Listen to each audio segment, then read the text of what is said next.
សួស្តីបងប្អូនទាំងអស់គ្នាចាថ្ងៃនេះខ្ញុំមកធ្វើប្រហុកឆាគ្រឿងបងប្អូនចាហើយទាំងអស់នេះគឺជាគ្រឿងផ្សំចាជាដំបូងនេះគឺនេះខ្ញុំមានប្រហុកនេះចំនួនកន្លះគីឡូចាប្រហុកនេះគឺនេះខ្ញុំច្រាមឲ្យម៉ត់បងប្អូនចាប្រហុកត្រីរៀលចាមានខ្ទឹមក្រហមនេះចំនួន3ខាំនេះខ្ញុំបុកឲ្យម៉ត់ខ្ទឹមស3ខាំបុកឲ្យម៉ត់ដែរចាគល់ស្លឹកគ្រៃហាន់ឲ្យបុកនេះចំនួន4ដើមម្សៅម្ទេសតាមចំណង់ចំណូលចិត្តចានេះរំដេងនេះខ្ញុំបុកដែរបងប្អូននេះខ្ញុំដាក់មកដុំតូចប្រហែលជាកន្លះខាំចា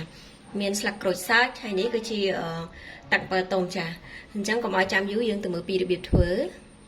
ចាអញ្ចឹងបងប្អូនដាក់ឆ្នាំងខ្ទះនៅលើចក្រានមកចារួចហើយយើងបើកភ្លើងបន្ទាប់មកនេះខ្ញុំចាក់ប្រេងឆាចំនួន3ស្លាបព្រាបាយចូលមកចាអញ្ចឹងបន្ទាប់មកទៀតនេះខ្ញុំចាប់ផ្ដើមដាក់ខ្ទឹមក្រហមចូលចាខ្ទឹមសចាគល់ស្លឹកគ្រៃរំដេងបុកបន្ទាប់មកយើងធ្វើការឆាចូលគ្នាឲ្យសព្វសិនចាចាអញ្ចឹងបន្ទាប់ពីយើងឆាចូលគ្នាសព្វហើយបន្ទាប់មកទៀតខ្ញុំចាប់ផ្ដើមដាក់ប្រហុកចូលចាបន្ទាប់មកយើងធ្វើការឆាចូលគ្នាសព្វមក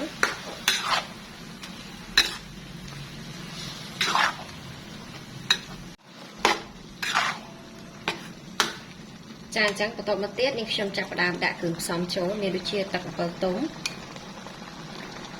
ភ្លក្សតាមចំណង់ចំណូលចិត្តបងប្អូនណាចាអញ្ចឹងនេះខ្ញុំដាក់4ស្លាបព្រាបាយសិនណាបងប្អូនចាបងប្អូនឲ្យភ្លក្សមើលបានចាប៊ីចេង2ស្លាបព្រាកាហ្វេស្ករត្នោតបងប្អូនប្រើជាស្ករសក៏បានដែរចា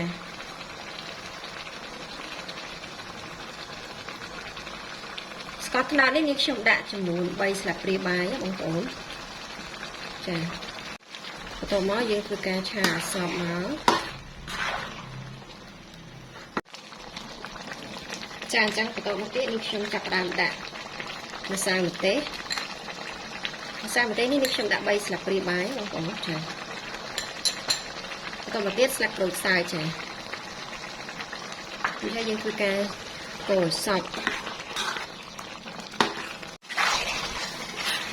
ចានិយាយពីក្លិននេះគឺឈ្ងុយហ្មង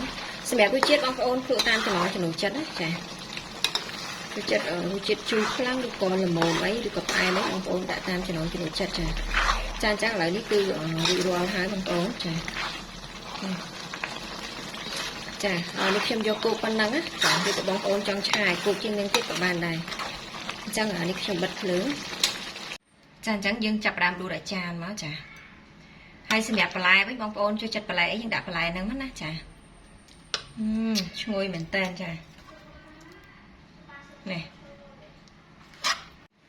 ចាអញ្ចឹងរួចរាល់ហើយបងប្អូនចានេះប្រហុកឆាគ្រឿងចាហើយសម្រាប់រសជាតិបងប្អូនភ្លក្សតាមចំណង់ចំណូលចិត្តណា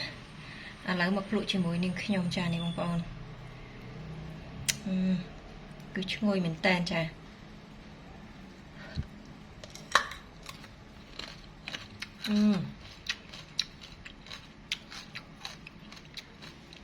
សជាតិឆ្ងាញ់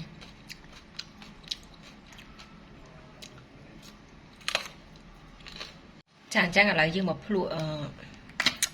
ត្រប់វែងម្ដងចានេះ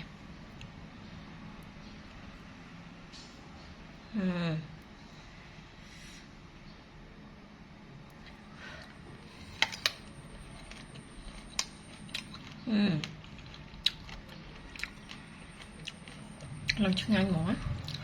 ត្រប់នេះខ្ចីគឺផ្អែមបងប្អូន